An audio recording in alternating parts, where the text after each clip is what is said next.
Hello one and all, and welcome to Dark Vault Gaming. I'm your host, Joe Dark, and today we will take a look at Bethesda's big announcement that major changes are coming to Fallout 76, and there are a ton.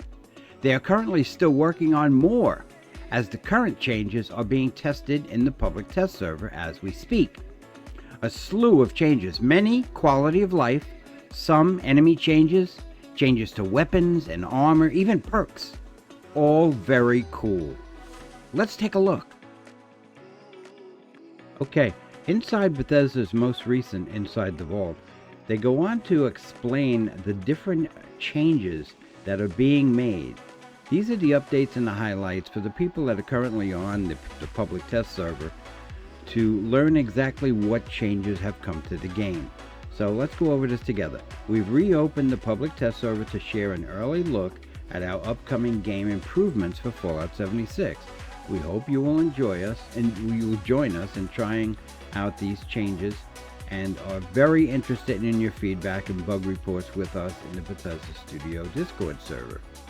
Vault 76 changes. We've made changes to the base game experience for players freshly starting their game in Vault 76. Since Fallout 76 launched 5 years ago, there have been numerous gameplay changes and improvements. And now we're giving new players a way to jump straight into the action in future updates. And the changes that they did were very cool. We've broken down the changes into 3 sections: what we added, what we changed, and what we fixed. And the changes are great. Players can now choose to start at level 20.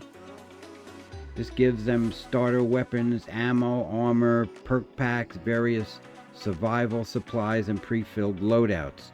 It is actually great. I picked the commando loadout and I got a automatic combat rifle with 500 rounds. It helps you a lot. I got 25 stim packs, 25 radaways. It was very, very helpful, the improvements that they made. We've placed a donation box outside of Vault 76 for players to help one another.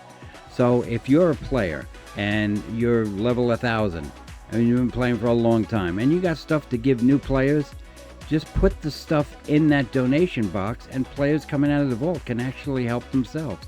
It's very, very cool. This is the Fallout community.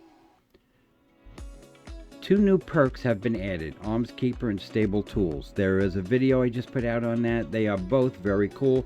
Arms Keepers reduces weight to rifles 25, 50, and 75%. Maxed out would be 75. Stable Tools, automatic melee weapons durability bonus 10, 15, and 20%. There are now level 10 versions of T45 and Raider power armor. Very, very good for early players. You come out of the vault at level 20, you can automatically get some T45 and Raider power armor if you want. Very cool. And then you'll only have 5 more levels to go, and then you can get your extra Raider. So it's very cool. We've added a new filter when viewing perk cards. We now give a warning to players under level 50 trying to enter the daily ops. Okay, let's continue. Workbench changes. All workbench lists use alphabetical sorting. Important. Simple, but important. Item names in workbenches are standardized across all lists. Show unlockable button now shows recipes you can learn through a plan, scrapping, or can purchase in the atomic shop. Unlearned recipes show the name of the plan you need, what item to scrap, or let you buy it from the store. Very more informative, much more informative, helps the new player immensely. 1-star legendary mods no longer show up under random legendary mods. 2 and 3-star mods now display correct under current mods when inspecting an item. And improved the learned mod counter. So very cool. We've lowered the level requirements for various perk cards. These are other changes, new design changes. Added more difficult camp recipes for all players. Rebalanced combat in Morgantown and Somerville. That should be interesting. I'll have to check that out and get back to you on that. Replace the Liberator bots outside of Vault 76 with feral ghouls. We've already seen that. Don't know why. That's an interesting change. Lowered the frequency of enemy attacks on the player's camp. Very good, because I don't know about you, but I have some pets at my camps, and they kept getting killed. I don't care about repairing the camp. Newer players do. It's very costly with the resources to repair your camp, but I just don't want my pet to get killed anymore. Okay.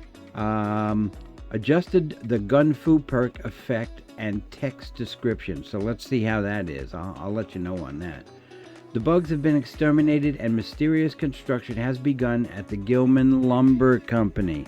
That's the lumber mill directly below Vault 76. Let's see what's going to go on there. Sounds like a new event is coming. Renamed over 600 camp items. Now that makes me very curious. What did they do? They're probably going to make it much easier to find on your camp menu, because some things you have to scroll through 100 different items in order to find something, and some you can't even find. So hopefully this will be a major improvement for quality of life. Remove the Hunter Hunted radio station and event. You know what? That was a PvP event, and not many people used it, so it was just going to waste. So maybe they'll use that towards something else, some other kind of event. Good with Salt description accurately states that the effects of the modification. The refrigerated mod does not stack with the perk. I thought we knew that, but I guess now we know.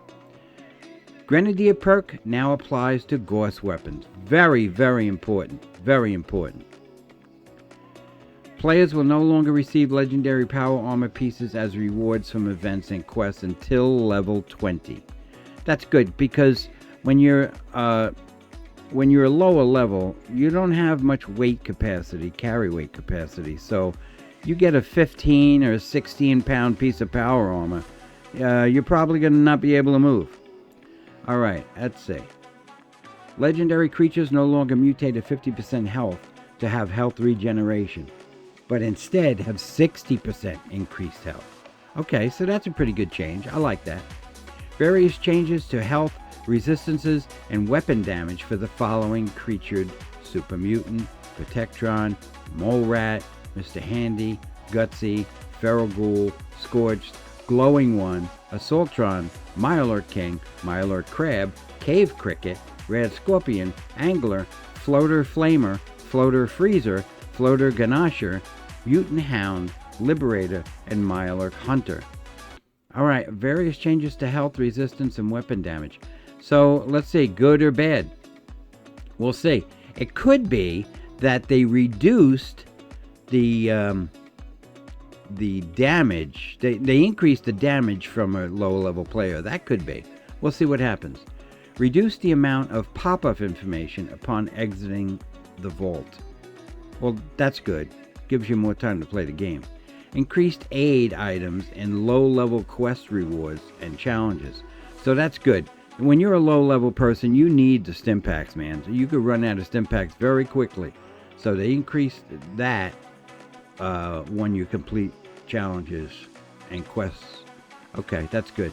Daily op rewards prioritize giving unlearned recipe rewards to players. Once all recipes are learned, players will start getting repeats. Kind of crappy, but you know what? You put them in a donation box now that they have outside Vault 76. Donate them to other players coming out of the vault. Other players can no longer steal your camp's bone chimes. Ha! I never knew they could. Who the heck is going to come to your camp and steal your bones? Well, it is the Wasteland. Bug fixes and improvements. Let's see what they have here. Adjusted terrain around Moonshine Jamboree event, and fixed an issue that could cause the event to fail when depositing Gulper Venom in with a few seconds left in the timer. It never happened to me, but apparently it has happened to some players that have notified Bethesda on their Bethesda Discord. They fixed it. Fixed various X-rated power armor inconsistencies. Red Scorpion omelets now heal Formula P addiction. That's odd, but okay, it is what it is. Don't eat a Red Scorpion omelet if you're under the effects of Formula P.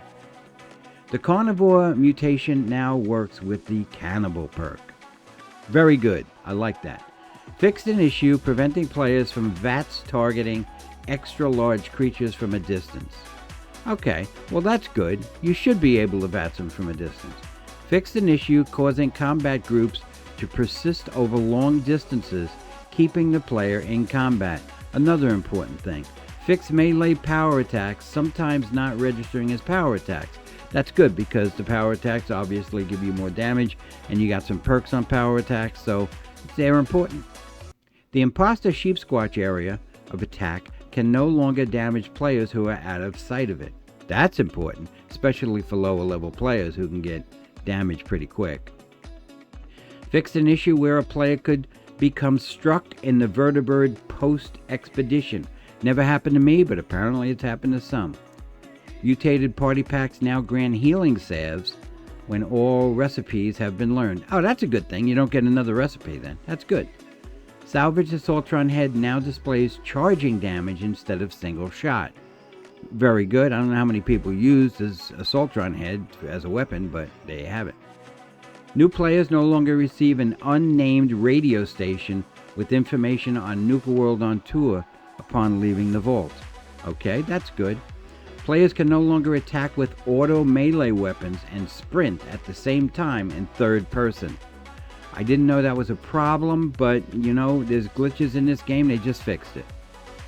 And the last one is nuke effects no longer appear indoors. That's pretty cool too. Sometimes that's annoying, especially when you're working on your camp. And that's it. Thanks for participating in the PTS. We look forward to bringing you these changes and many more to the live game this summer. So there you have it, and there you go. These new changes, as well as others that they are currently working on, are being brought into the game very soon, this summer. So that leaves me to believe it's going to be before September. So there you have it, and there you go. A massive amount of changes coming to Fallout 76. Some they told us about, some they didn't. So there you have it, and there you go. Bethesda's still working on this. This game is they're still hard at work and making new content for this game. So this game has a bright future. Just be patient. Okay, well, that's all I have for you today.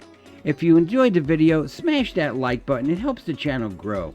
Subscribe if you haven't already. And you know what to do. If you hit that bell, you'll get notified of all new upcoming content. Looking forward to seeing you next time. Everybody have a great day. Excelsior. Take care.